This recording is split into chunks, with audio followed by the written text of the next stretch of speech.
Assalamualaikum warahmatullahi wabarakatuh. Kali ini kita akan membahas tentang glikolisis. Dari namanya, gliko artinya glukosa dan lisis artinya pemecahan. Jadi kali ini kita akan mempelajari tentang pemecahan glukosa. Di bawah ini sudah nampak ada beberapa reaksi yang terjadi dalam proses glikolisis. Namun sebelum kita membahas langkah-langkah yang ada ini, saya akan memulai dengan slide berikut. Perhatikan. Oke ya, pada slide ini disajikan gambar. Ini adalah roti atau potongan roti. Roti ini kemudian masuk ke dalam mulut. Di dalam mulut kita ada gigi. Gigi mencerna roti ini secara mekanik menjadi potongan-potongan yang lebih kecil. Ya, potongan-potongan kecil pada roti itu punya maksud agar sisi-sisi dari potongan roti ini bisa berlekatan dengan amilase atau bisa bersentuhan langsung dengan enzim amilase. Untuk apa? Agar potongan roti ini nantinya bisa diubah menjadi pati atau maltosa, bisa diubah menjadi maltosa dan juga sukrosa. Oke, nah maltosa dan sukrosa tadi kemudian bisa masuk selanjutnya ke dalam usus, melewati lambung lalu kemudian ke usus. Di usus halus terjadi proses penyerapan, tetapi sebelumnya maltosa tadi dengan enzim maltase kemudian diubah menjadi glukosa. Nah, glukosa ini sudah merupakan monomer dari karbohidrat, maka glukosa inilah yang selanjutnya akan masuk ke pembuluh darah dan diedarkan ke seluruh tubuh menuju ke sel-sel untuk menyerap glukosa. Glukosa yang masuk ke dalam sel selanjutnya akan ke sitoplasma, kemudian melewati serangkaian reaksi glikolisis yang dimulai dulu di dalam sitoplasma ya, atau di dalam cairan sel. Oke, kita lanjut. Ya, tadi glukosa yang disimpan di dalam tubuh, di dalam hati itu berupa glikogen atau pati atau sukrosa. Ini merupakan penyimpanan glukosa. Ketika dipecah hasilnya menjadi monomer berupa glukosa. Nah, monomer glukosa ini juga ketika dipecah melalui dua jalur. Bisa melalui jalur pentosa fosfat, bisa juga melalui jalur glikolisis, ya, di mana pentosa fosfat hasil akhir dari pemecahan glukosa berupa ribosa 5-fosfat, sedangkan lewat jalur glikolisis hasil akhir pemecahan glukosanya berupa pirufat. Oke, kita akan lihat kembali reaksi glikolisis. Nah, di sini kita lihat ini ada 4 tahapan reaksi awal yang kita kenal dengan istilah reaksi endergonik. Reaksi endergonik artinya dalam reaksinya itu membutuhkan energi. Ya, membutuhkan energi berupa ATP. Makanya sering disebut dengan endergonik reaksi. Sedangkan 6 reaksi ini berikutnya, ini kita kenal dengan reaksi eksergonik.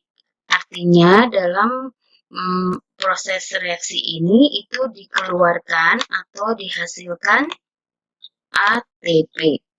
Begitu. Nah, ini jelas sekali di sini terlihat berupa glukosa yang akan dipecah. Ini adalah substrat, kemudian ini adalah enzim yang terlibat, dan ini adalah produk. karena ini reaksinya berlangsung terus-menerus, produk pada reaksi pertama ini kemudian akan menjadi substrat bagi reaksi berikutnya. Jadi yang perlu kita pahami dalam rangkaian reaksi glikolisis ini, ada enzim yang berperan di situ, kemudian ada substrat dan ada produk yang dihasilkan. Lalu produk-produk sampingan lainnya ataupun molekul-molekul yang dibutuhkan. Nah, kita akan lanjut agar lebih jelas ke rangkaian reaksi yang lebih rinci lagi. Oke, kita lihat di sini. Tadi kan sudah tahu ya bahwa glikolisis itu melibatkan 10 tahapan reaksi. Nah, ini adalah tahapan pertama. Tahapan pertama ini glukosa kemudian diubah menjadi glukosa 6-fosfat. Oke, glukosa diubah menjadi glukosa 6-fosfat. Dan dalam prosesnya itu diperlukan ATP. Ya, diperlukan ATP. Perhatikan di sini, glukosa, kalau kita lihat struktur kimianya, ini angka 1 ini menandakan ini adalah C1. Yang ini C2. Jadi glukosa itu rumus kimianya C-nya ada 6. Ini C4, ini C5, dan pada C5 ini berikatan C6. Oke, ini adalah glukosa. Kemudian dengan bantuan ATP atau ada penambahan ATP di mana ATP ini merupakan ATP peminjaman ya dari luar, ATP pinjam ya. Oke, artinya nanti pada akhir reaksi kita harus mengembalikan ATP yang kita pinjam ini, gitu ya. Oke. Nah, perhatikan di sini. Glukosa ditambah dengan ATP, kemudian menjadi glukosa 6-fosfat.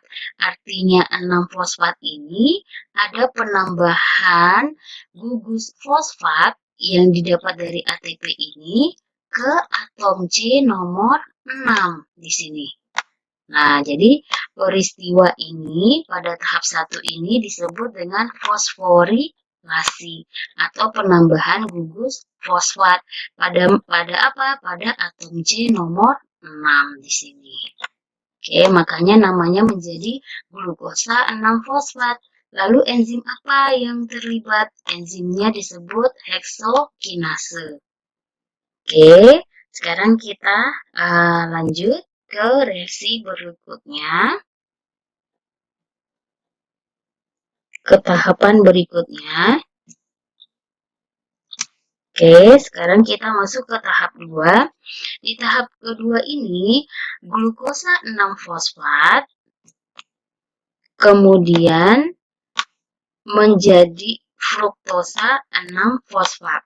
Kalau kita lihat ini rumus kimianya sama, C-nya 6, cuma struktur kimianya berbeda. Ya, struktur kimianya kalau kita perhatikan glukosa 6-fosfat ini cincinnya segi 6, sedangkan fruktosa 6-fosfat itu cincinnya segi 5. Sama-sama fosfat berikatan pada atom C nomor 6. Di sini ya, atom C nomor 6. Nah, namun gugus gulanya berbeda. Kalau glukosa 6-fosfat itu aldosa, sedangkan fruktosa 6-fosfat ini ketosa. Nah, ini reaksinya ini berlangsung secara reversibel atau bolak-balik. Biasanya kalau reversibel bolak-balik dan ini isomer, itu enzim belakangnya itu pasti ada tulisan isomerase gitu ya. Jadi reaksi ini glukosa 6-fosfat menjadi fruktosa 6-fosfat itu dikatalis oleh enzim fosfoglukoisomerase. Seperti itu ya. Ini mereka berdua ini rumus kimianya sama, tetapi struktur kimianya itu berbeda. Seperti itu. Oke, kita lanjut ke tahapan berikutnya. Tahap ketiga. Di tahap ketiga ini terlihat di sini fruktosa 6-fosfat. Nah, perhatikan, ini terjadi lagi proses penambahan fosfat ya atau fosforilasi lagi di sini oleh enzim fosfofruktokinase. Di sini terlihat gugus fosfat itu kan berikatan pada atom C nomor 6.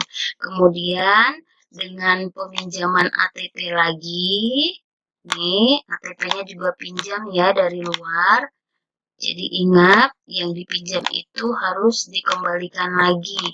Kalau dijumlahkan dengan yang pertama tadi, berarti sudah 2 ATP yang digunakan ya dalam reaksi ini. Berarti reaksi yang ke-1 dan yang ketiga ya, itu meminjam ATP dari luar. Nah, karena sudah pinjam ATP, nah fosfat dari ATP ini kemudian berikatan dengan atom C nomor 1 di sini. Ya, oke, dan di sini atom C nomor 6. Nah, makanya namanya menjadi fruktosa 1,6-bifosfat. Nah, ini kalau kita perhatikan, ini kalau dibagi 2 bisa sama ya, di split. Ini nanti bisa sama. Oke, reaksi selanjutnya adalah reaksi split fruktosa 1,6-bifosfat ini, yang awalnya memiliki jumlah karbon 6, yaitu C1, C2, C3, C4, C5, dan C6. Di reaksi berikutnya akan terjadi proses pemecahan. 6 atom karbon ini menjadi 3 atom karbon. Ya, kita lihat reaksi selanjutnya.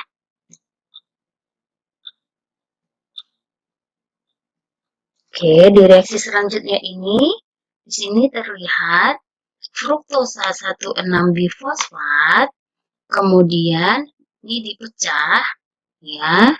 Nah, dibagi 2, masing-masing memiliki 3 atom karbon menjadi DHAP atau dihidroksiaseton fosfat dan gliseraldehid 3-fosfat.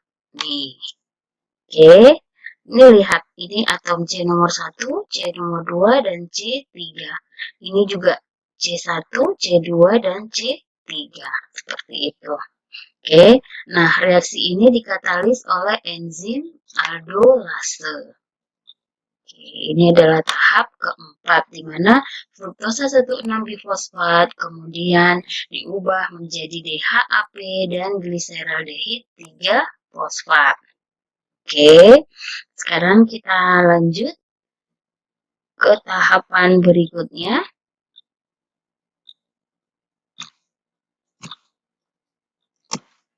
Ya, di tahap kelima ini kita lihat DHAP ternyata dengan enzim lagi, ini ada enzim isomerase, triosil fosfat isomerase, kemudian diubah menjadi gliseraldehid 3-fosfat. Artinya, kalau pada reaksi sebelumnya sudah terdapat gliseraldehid 3-fosfat, ini ada penambahan lagi karena dihidroksiasetat fosfatnya kemudian berubah juga menjadi gliseraldehid 3-fosfat. Artinya di sini untuk reaksi selanjutnya kita tuh punya 2 gliseraldehid 3-fosfat. Berarti untuk reaksi-reaksi di tahap ke-6, 7, dan 8 semua produknya itu nanti akan kita kalikan 2. Ya, karena DHAP-nya sudah berubah juga menjadi gliseraldehid 3-fosfat. Oke, kita lanjut ke tahapan selanjutnya. Ini tahap ke-6. Di tahap ke-6 ini merupakan tahap yang lebih rumit dibandingkan reaksi sebelumnya, karena ini ada beberapa tahap sebelum kita masuk ke produk yang diinginkan, gitu ya. Nah, di sini terlihat gliseraldehid 3-fosfat, Kemudian selanjutnya akan menjadi tiohemiasetal. Nah, ini ya, di sini terlihat ada penambahan gugus S di sini dan ada H di sini yang masuk juga. Hati-hati di sini, ini H yang warna biru ini dan warna biru ini itu nantinya nih gliseraldehid 3 fosfat ini akan mengalami peristiwa oksidasi. Jadi hanya itu nanti akan lepas ya. Hanya ini akan lepas dari H pada tiohemiasetal dan gugus H yang di sini ini juga akan lepas. Jadi reaksi selanjutnya adalah tioester. Di sini terlihat H-nya ini sudah tidak ada dan H ini tidak ada. H yang ini yang teroksidasi tadi itu akan menuju ke NAD. Akan ditangkap oleh NAD elektronnya. Berarti NAD ini mengalami reduksi ya. NAD akan mengalami reduksi karena mengikat elektron dari oksidasi pada tiohemiasetal ini ya, atau oksidasi dari gliseraldehid 3 fosfat ditangkap oleh NADH plus H nantinya ya. Oke, lanjut. Tadi kan tioester ya, ini hanya sudah hilang dan H di sini juga hilang, gugus S-nya masih tetap. Tioester ini nantinya si S yang di sini nih akan terlepas, kemudian digantikan dengan P ke sini. P ini adalah fosfat juga, berarti ini ada penambahan fosfat, terjadi lagi proses fosforilasi. Cuma bedanya kalau yang sebelum-sebelumnya fosfat yang ditambahkan itu dari ATP, yang ini fosfatnya kita ambil dari fosfat inorganik yang ada pada sitosol. Nah, hati-hati ya. Jadi pada tahap ke-6 itu fosfat yang berikatan di sini itu diambil dari ini pada C1 ya, pada C karbon 1 itu diambil dari fosfat inorganik. Seperti itu. Makanya hasilnya menjadi 1,3-bifosfogliserat. Oke, 1,3-bifosfogliserat. Sebentar. Yap. Nah, kenapa 1,3-bifosfogliserat? Karena fosfatnya berikatan pada atom C nomor 1 dan atom C nomor 3. Oke, ini atom C nomor 2. Seperti itu. Jadi, 1,3-bifosfogliserat. Oke, sekarang kita lanjut ke tahap ke-7. Nah, sebentar. Di tahap ke-6 tadi ya. Oke.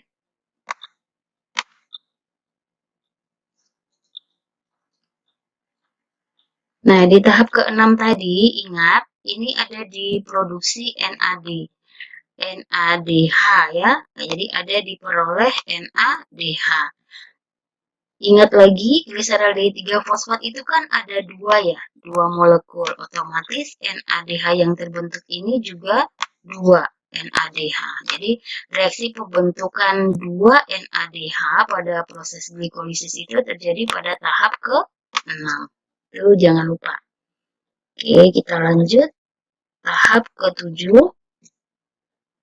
Nah, di tahap ke-7 ini 1,3-bifosfogliserat kemudian akan menjadi 3-fosfogliserat. Lalu plus ATP. Nah, ini terlihat di sini ya. Ini 1,3-bifosfogliserat. Ini kan fosfatnya tadi berikatan pada atom C nomor 1 dan nomor 3. Ya.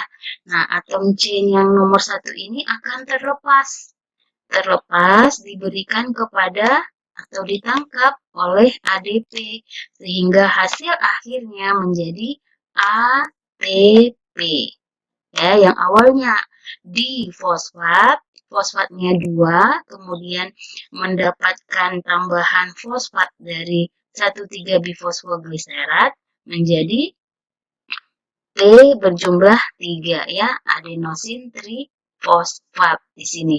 Dan reaksinya ini produknya itu menjadi 3 fosfogliserat karena P-nya itu sudah hilang ya. P-nya itu sudah hilang, kemudian berganti dengan sudah ya, sudah selesai ini minus, P-nya hilang, ini COO ya, CO2. Oke. Sekarang kita lanjut ke tahap ke-8. Ya, ingat tahap ke-7 itu terbentuk ATP. Ulangi, tahap ke-7 ini terbentuk ATP. Nah, karena tadi ada 2 molekul, maka ATP yang dihasilkan juga 2.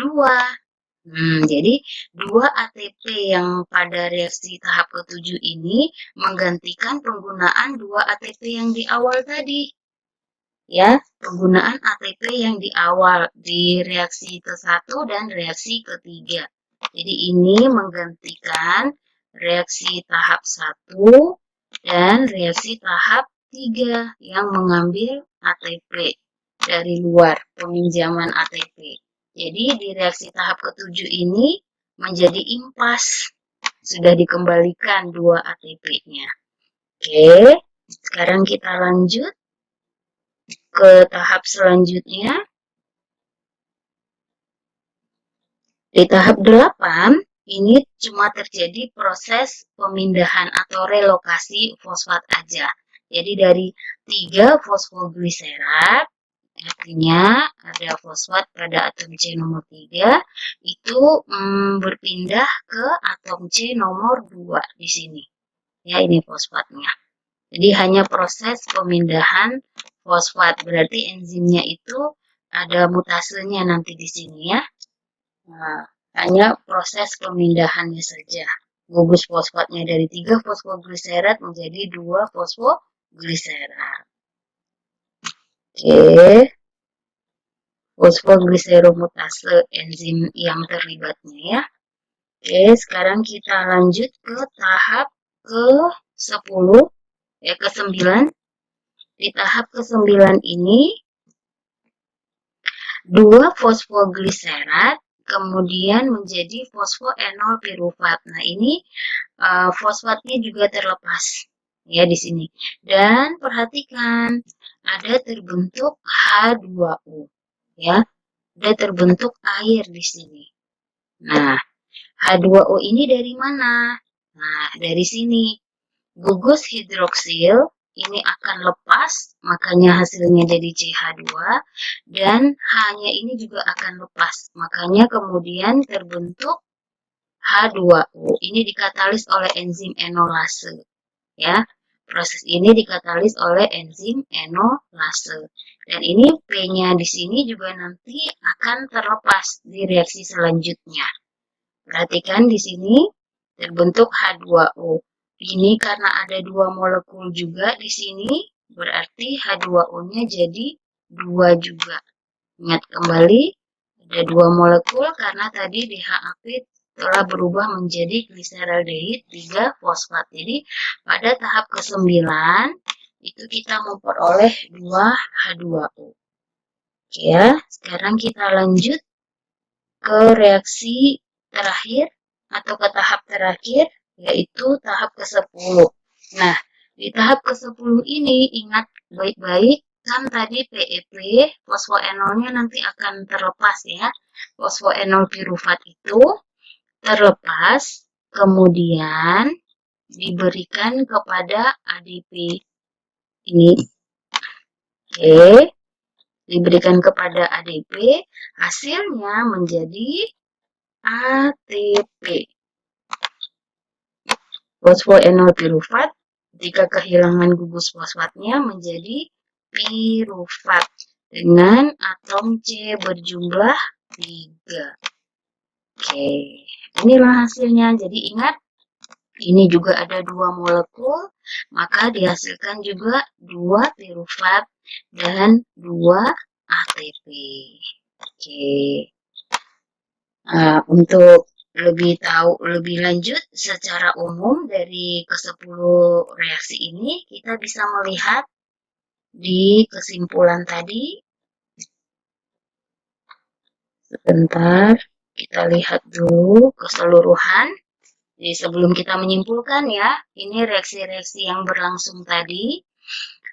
Glukosa kemudian menjadi glukosa 6-fosfat, fruktosa 6-fosfat, fruktosa bifosfat, gliserade 3-fosfat, DHAP, bifosfogliserat, 3-fosfogliserat, 2-fosfogliserat, fosfoenol pirufat, kemudian pirufat, ya. Dan harus ingat pada reaksi ini bifosfogliserat menjadi 3-fosfogliserat nih pada tahapan ke-7 ya. Pada tahapan ke-7 ini diperoleh ATP. Dan ingat, ini jumlahnya nih ada 2. Kenapa di sini 2? Itu karena DHAP ini juga berubah menjadi G3P ya. Jadi ada 2 molekul di sini ya, gliseraldehyde 3-fosfat. Nah, ini pada tahapan ke-7 diproduksi 2 ATP dan pada tahapan yang ke-10 juga dihasilkan 2 ATP. Ini dia. Nah, ini tahapan ke-10 tadi ya, PEP menjadi pirufat. Oke. Ini tahapan ke-10. Iya. Nah, ini tahapan ini itu menggantikan 2 ATP peminjaman pada reaksi ini. Ini kan kita perlu ATP di sini tadi ya.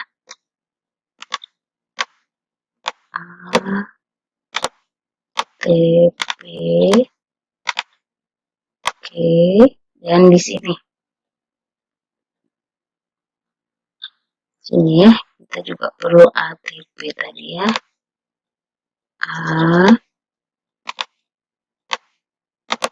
T P. Oke.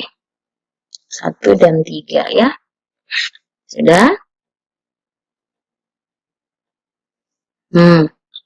Kemudian yang perlu diingat, kalau kalian susah atau kalian pengen cepat menghafal, tapi sebaiknya sebenarnya dipahami aja konsep ya. Cuma kalau jika memang mau juga menghafal, itu ada cara mudah. Kalian tinggal melihat dengan memperhatikan setiap setiap huruf di depan substrat dan produk yang dihasilkan ya. Misalnya ini glukos gliserade 6-fosfat, ini berarti G, F, D, G, B, P, P, dan P. Oke, kita mulai dari ini. Glukos ini, G yang ini kita buat dengan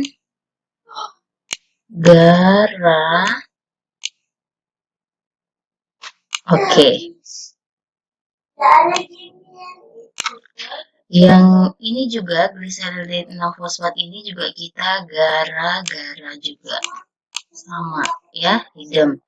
Lalu ini kita ganti dengan festival. Ini film. Oke, gara-gara festival film D ini kita ganti dengan D. Oke, G yang ini kita ganti dengan gedung. B ini kita ganti dengan bioskop. Lalu ini P ini gara-gara festival film di gedung bioskop, ini kita ganti dengan parkir. Ini penuh. Ini para dan P pirufat ini kita ganti dengan penuh. Oke, jadi gara-gara ini sama ya. Oke, ini gara-gara festival film di gedung bioskop, parkiran penuh para penonton. Ya, seperti itu cara gampang untuk mengingatnya. Kita hapus saja. Kita lanjut ke tadi. Kan hasil akhirnya itu pirufat ya.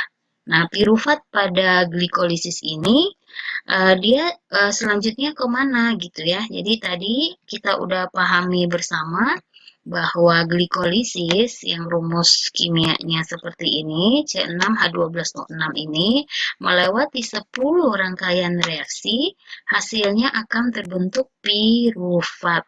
Oke. Bentar, hasilnya akan terbentuk pirufat. Nah, pirufat ini takdirnya itu akan kemana gitu ya. Kalau dia melalui respirasi anaerob, hasil akhirnya itu akan terbentuk asam laktat. Ya, jika dia melalui jalur anaerob atau respirasi anaerob, itu akan terbentuk asam laktat, dan ini biasanya terjadi pada manusia dan hewan. Pada manusia misalnya ketika kita berlari cepat, itu kan pada saat tertentu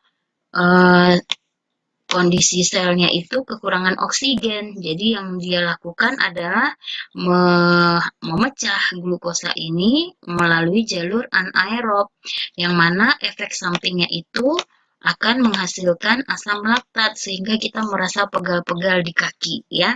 Atau misalnya ketika kita mengangkat tangan selama 5 menit misalnya. Nah, itu kan lama-kelamaan akan terasa ya pegal-pegal dan tidak nyaman gitu. Itu sudah terbentuk asam laktat, di mana nanti ketika kondisi sudah normal, asam laktat ini nanti akan diurai kembali.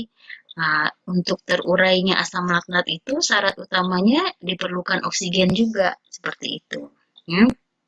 Ini tadi asam laktat nih manusia dan hewan ya. Oke. Manusia dan hewan. Ya.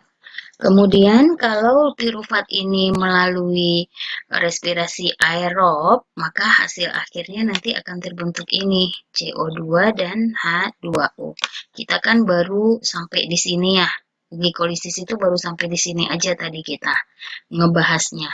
Nanti untuk tahapan selanjutnya akan ada pada video berikutnya, dekarboksilasi oksidatif. Oke, kemudian kalau dia masuk ke anaerob organisme, itu boleh mikroorganisme, boleh juga pada tumbuhan, maka yang terbentuk pemecahan dari pirufat itu akan dihasilkan etanol. Jadi etanol yang diproduksi berupa alkohol ya di sini. Ya, seperti itu. Oke, kita lanjut. Intinya untuk pirufat itu nanti dibawa kemana ya tergantung pada organismenya gitu ya. Jadi hasil akhir glikolisis seperti ini nih. Jadi glukosa ditambah dengan 2 ADP tambah dengan 2 NAD plus tadi ya, ditambah 2 PI, ini bahan baku semua ini ya. Kemudian terbentuk 2 pirufat, 2 ATP, 2 NADH, 2 H plus tadi berupa proton ya, dan 2 H2O. Jadi ini sebenarnya hasil net dari glikolisis nih semua ini ya. Oke. Kita lanjut.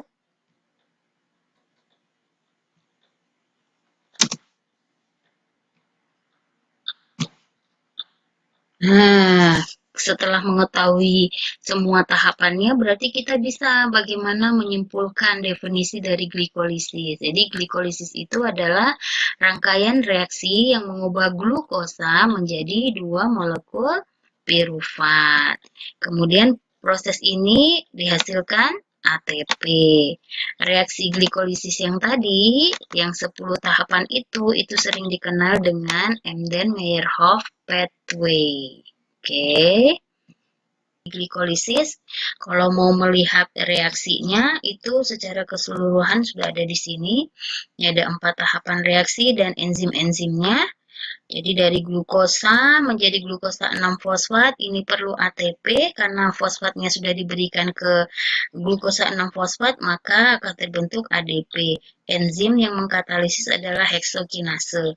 Lalu glukosa 6-fosfat menjadi fruktosa 6-fosfat itu dikatalis oleh fosfoglukos isomerase. Nah, kemudian di reaksi yang ketiga, ini kita juga mengambil ATP di sini. Ini terjadi proses penambahan fosfat, jadi dari 6 fosfat ini menjadi 1,6-bifosfat.